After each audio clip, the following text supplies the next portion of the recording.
Tantor Audio, a division of Recorded Books, presents Attracted to Fire by Diann Mills, narrated by Rebecca Mitchell.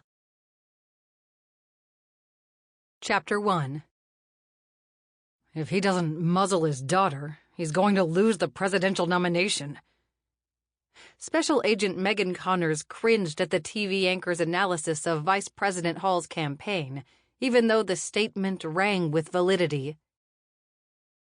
Although early popularity polls indicated Hall to be a strong contender for the presidential race, his ratings are dropping daily. The blonde reporting the news gave the camera a tilt of her head.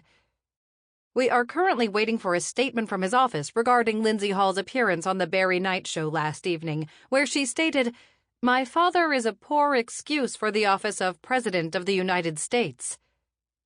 The screen flashed a clip of Lindsay Hall sporting cleavage and lots of leg.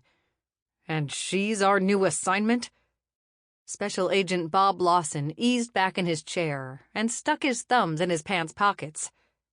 I've heard she swears like a convict. Smacked a couple of agents in the face.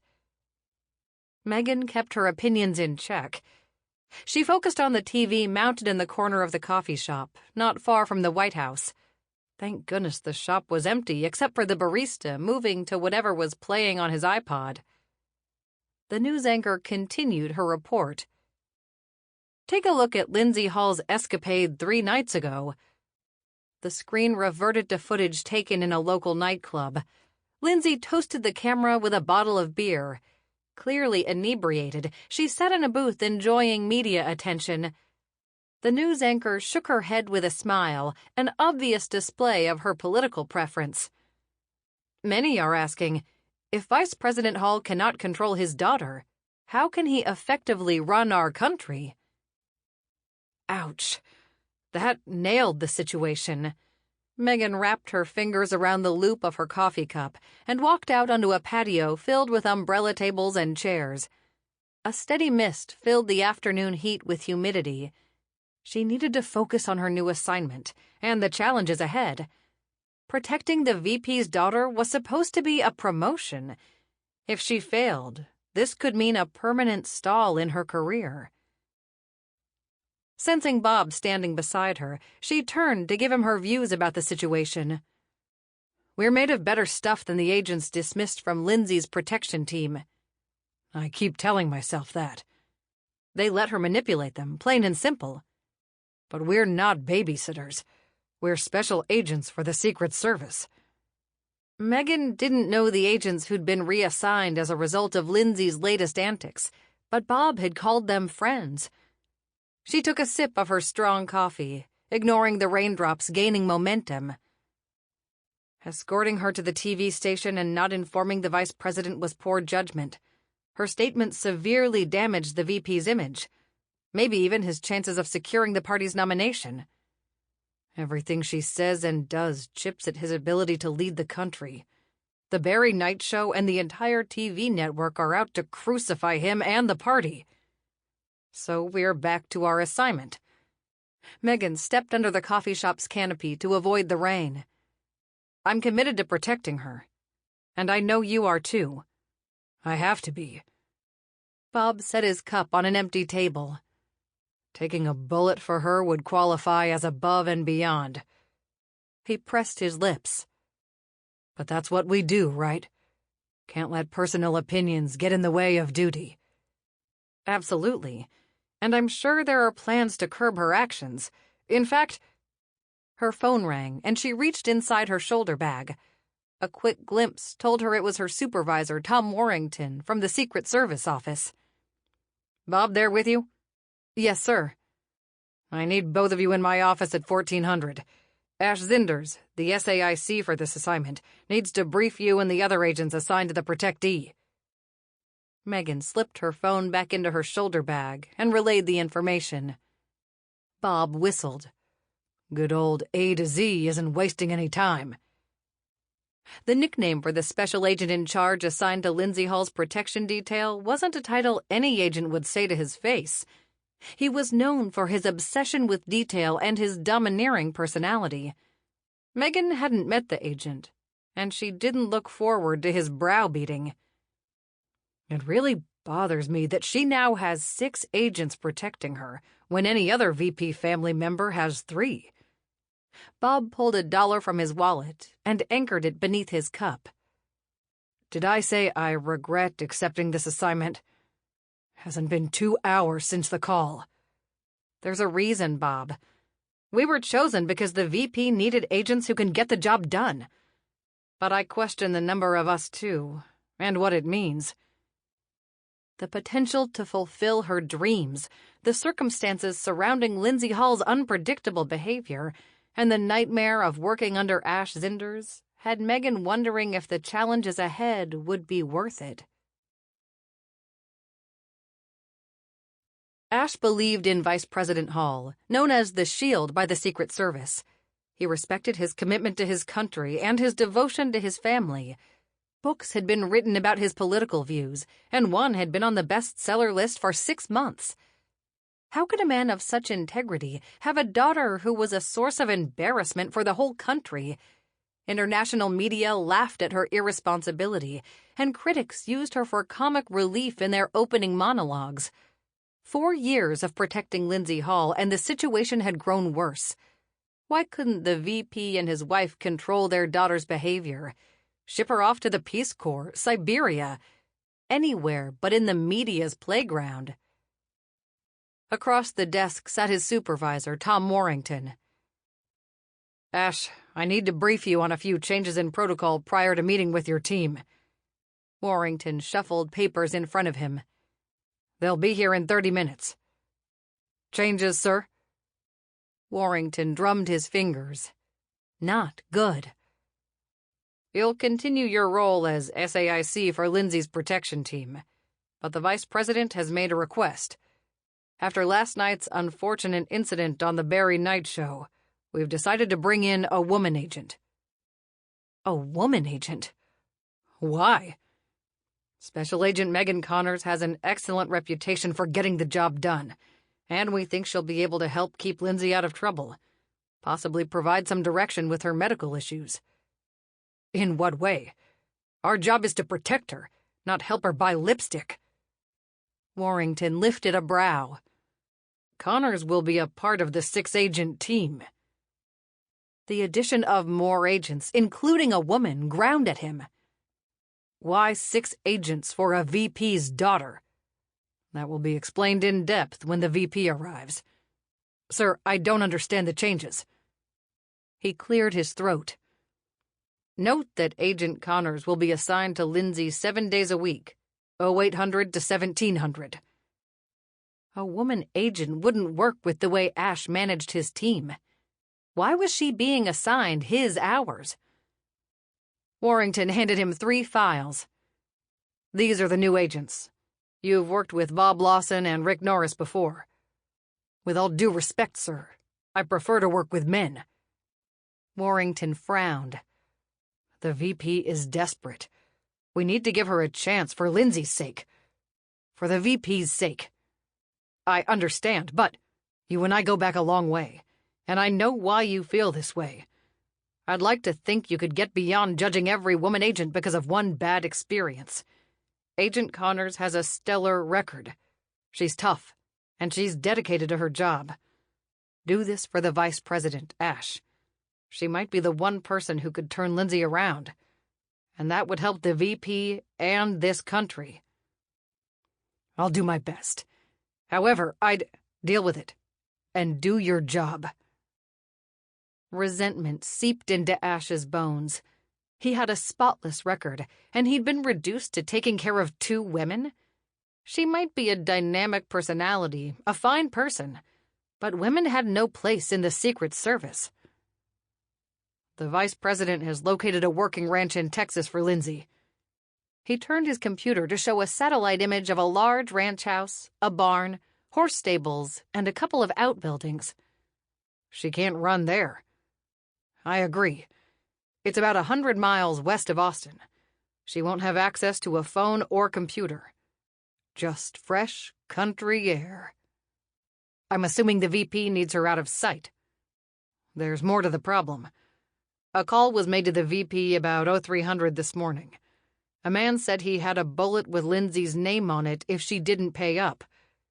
He claimed she owed him for meds.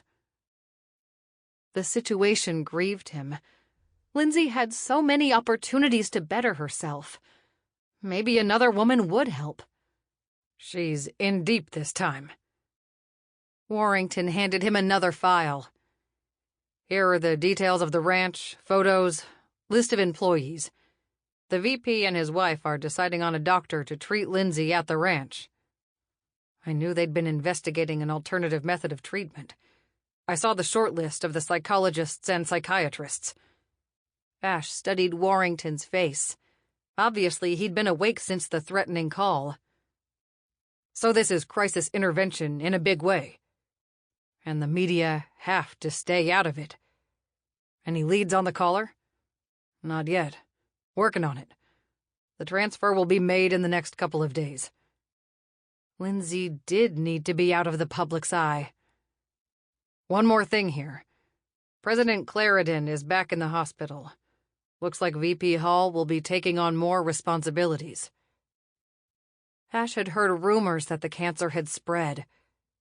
I'll do what needs to be done, sir. Chapter 2. Meghan Googled Lindsay Hall on her BlackBerry, while Bob battled DC traffic in 90-degree heat and blinding rain.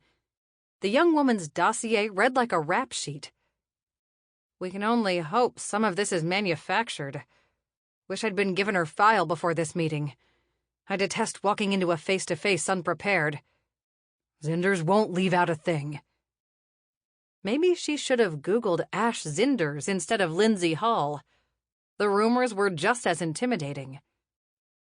Have you worked with him before? About 7 years ago on a counterfeit case. He had a reputation for being a pain in the rear. But I'll tell you this. He's one of the best agents out there. Meghan's stomach twisted. She wanted this assignment.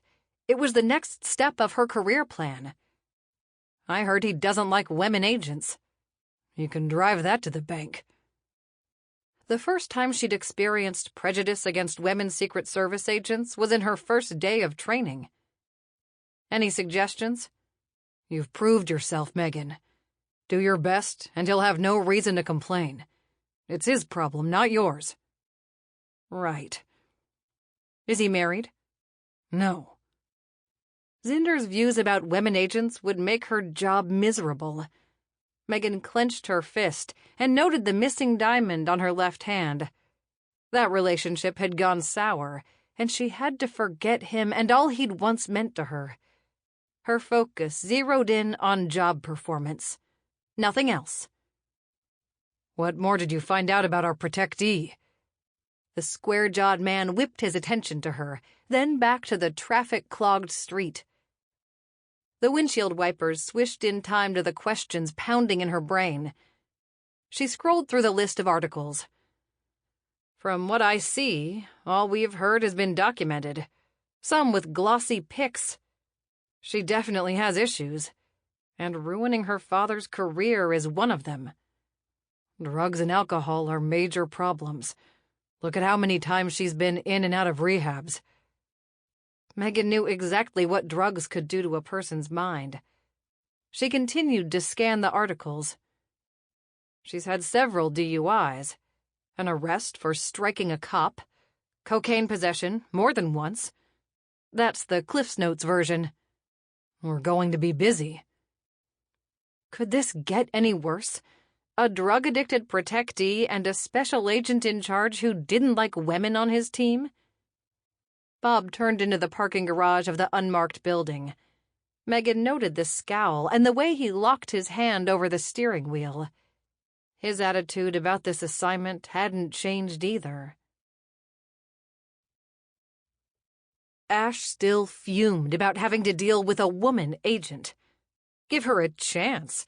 He couldn't imagine dealing with a woman's emotions when logic and quick action were critical to their protectee's safety. Women agents rarely lasted long.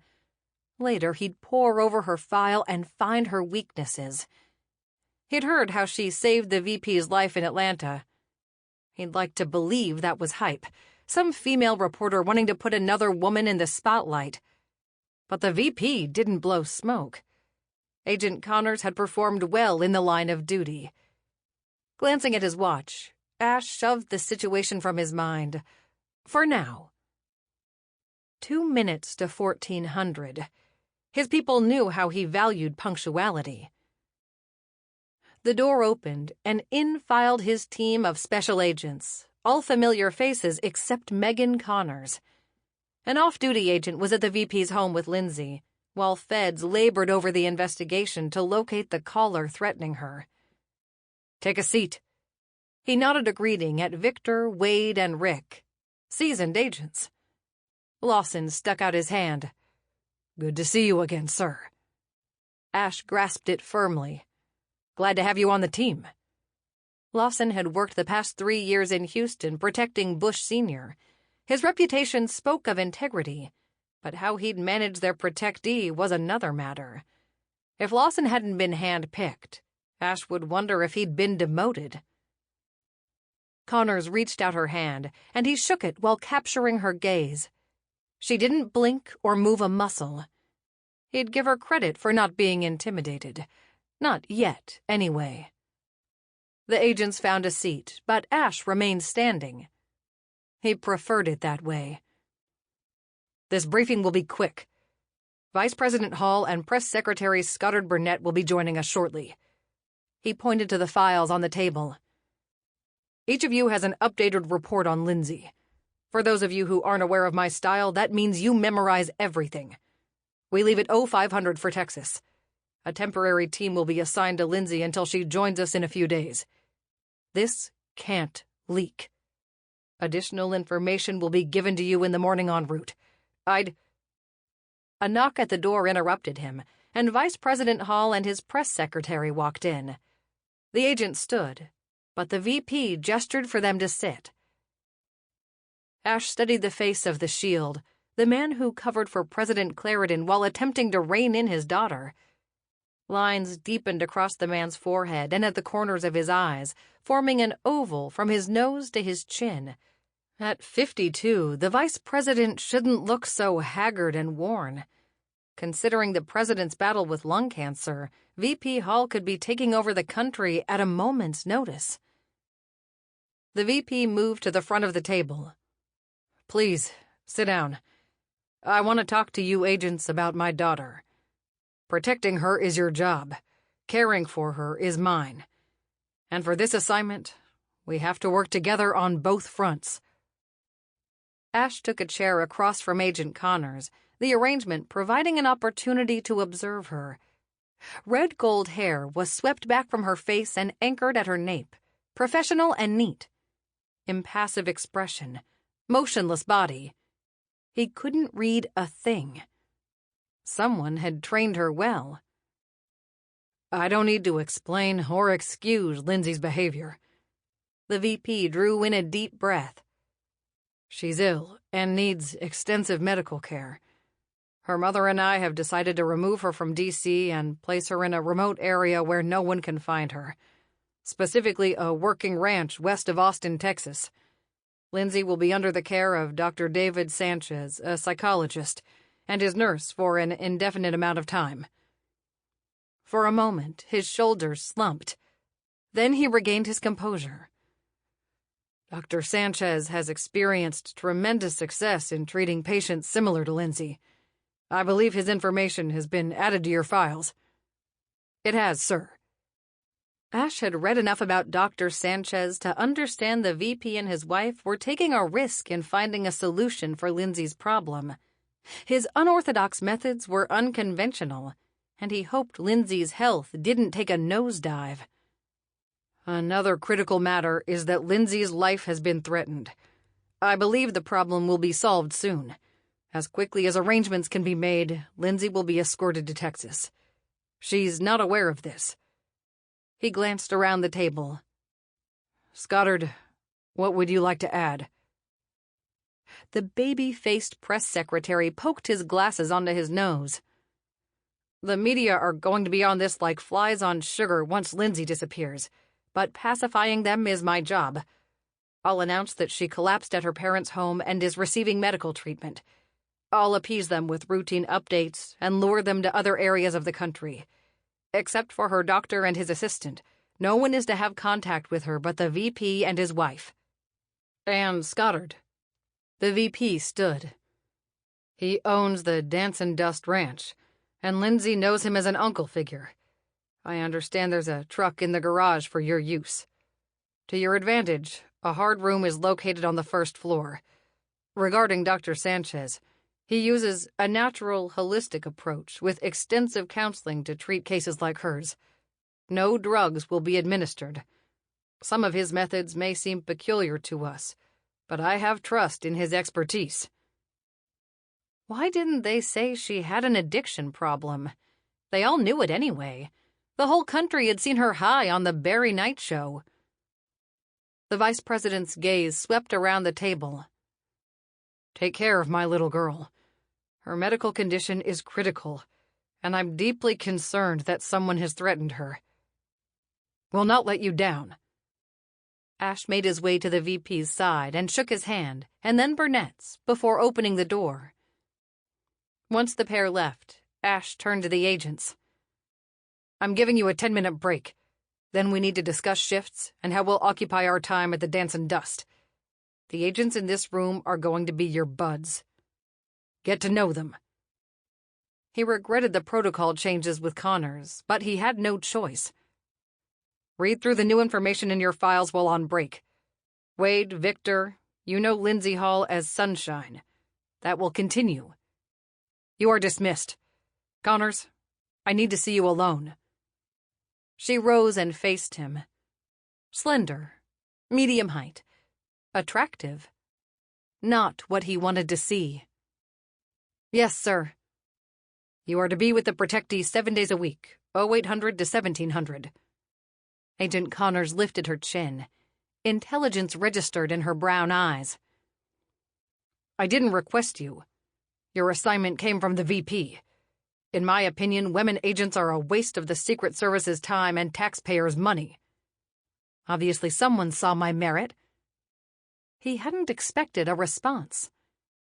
Getting on my bad side isn't a good idea. Looks like I'm already there.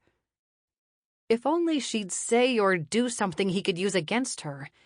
Instead, she handled herself like a pro. We'll see how long you last. Lindsay Hall will tear you to shreds. So, you want me to resign before I begin? Because it's not happening. Are you challenging me, Connors? Do I need to? I thought we were talking about my ability to protect Lindsay Hall. She picked up the file and smiled. Is there anything else, sir? Chapter 3. Meghan listened to the helicopter blades whirl as they rose into the morning sky, leaving Lindsay's protective detail at the Dance and Dust. Texas heat and dust settled on her face. Already the temps were nearing 90 on the 1,000-acre ranch. The manicured grounds and Olympic-sized swimming pool indicated Stoddard, Burnett, and guests took advantage of the remote hideaway to rest and relax. The white 2-story house, with its wraparound porch, seemed to be the perfect place for Lindsay to recover from the abuse she'd given her body. According to Ash, the VP and his wife had joined Burnett often, which meant Lindsay might be familiar with the property. Sleek quarter horses flicked their tails and ignored the Secret Service agents, exhibiting not a care in the world. But all of this peacefulness could come to an abrupt halt if Lindsay's location leaked to those intent on inflicting harm. Drug dealers played for keeps, and taking out the VP's daughter would show their power. While in the shower at 0400, Meghan's thoughts had swung from Lindsay to Ash Zinders to a possible assassin. She wondered if she could do this assignment well. Could she keep Lindsay safe and possibly influence her to fight the drug addiction and find some purpose for her life? Meghan's batting average was 0 in turning around addicts. But she wasn't a quitter. She'd get back in the heat and take the punches. She studied the ranch's terrain, familiarizing herself with the shape and size of the buildings. A creek flowed to the east of the property beside a small grove of live oaks. Other than that, the land was hilly and rocky, characteristic of West Texas. About 35 feet from her, a balding man in coveralls watched the goings-on. This was probably Ethan Leonard. He gestured with his hands, pointing to the road and the agents walking toward him, reminding her of a cop at a crosswalk. The operation must look like a movie to him, one he hadn't wanted to watch. A Jack Russell Terrier stood beside him, and he bent to pet the dog. A woman walked up to the man, sporting spiked white hair. Pepper Davis, Scottard's personal chef when he spent time here. They all had their clearances, even though the chef and the ranch hands didn't need them for a VP's daughter. We lucked out with the 2 ranch hands. Bob stood beside her. It's a father and son, and they live in the back of the stables. Burnett swears they're solid.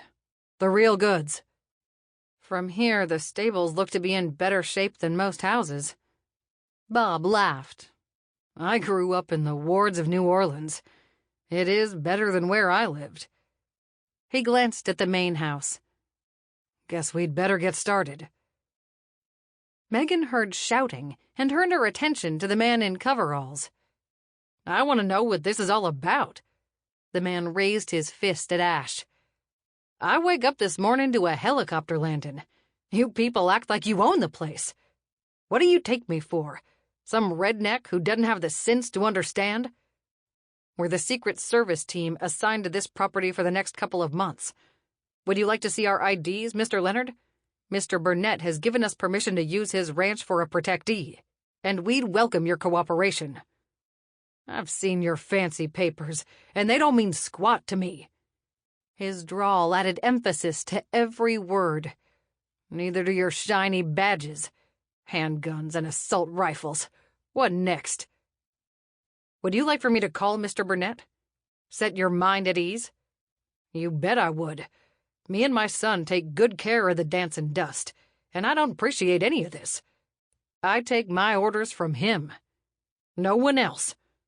Have you tried to contact him? His office says he's busy. Will get back to me. Frustrating. Sir, I understand. I've been told you and your son do a fine job of taking care of Mr. Burnett's property. You can take that to Washington and tuck it under Lincoln's memorial. He lowered his fist, but maintained his stance. Ash demonstrated admirable control.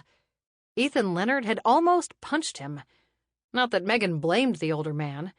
He was accustomed to a quiet, orderly world. Hard to believe Scottard Burnett hadn't informed him about their arrival. A younger man raced from the barn, same height and slender build. Must be Chip Leonard. Dad, take it easy. These men are special agents for the Secret Service. Their IDs are legit. Not until I hear from Mr. Burnett they ain't. He waved at the woman who'd be cooking for the agents. Hey, Pepper, you in on this too? Pepper had been on her way to the house, but she turned and took a step his way. Ethan, did you let the battery run down on your cell phone again? I tried calling you on my way here last night. I did, but it's charging now. I called Mr. Burnett on Chip's phone a few minutes ago. That explained the miscommunication. Scottard Burnett conducted every part of his personal life with precision, and the Leonards didn't have a landline phone. Meghan watched Ash pull his cell from his pocket. What went on behind his sunglasses? Did he think through every scenario and have the answers to everything? A lot of folks thought so, but Meghan would wait to form her own opinion. Ash whirled around at the 5 agents. You men check out the inside. His tone reminded her of a drill sergeant. She hid a grin. So the pressure of being the only woman on the team continued. At least she was officially one of the guys. Let's get started. Bob shifted his laptop to his left hand. A to Z will have this handled in 30 seconds. Meghan followed Bob to the back door of the home and into a large and airy country kitchen. I'm home again. Would you look at this? Pepper planted her hand. Sample complete. Ready to continue?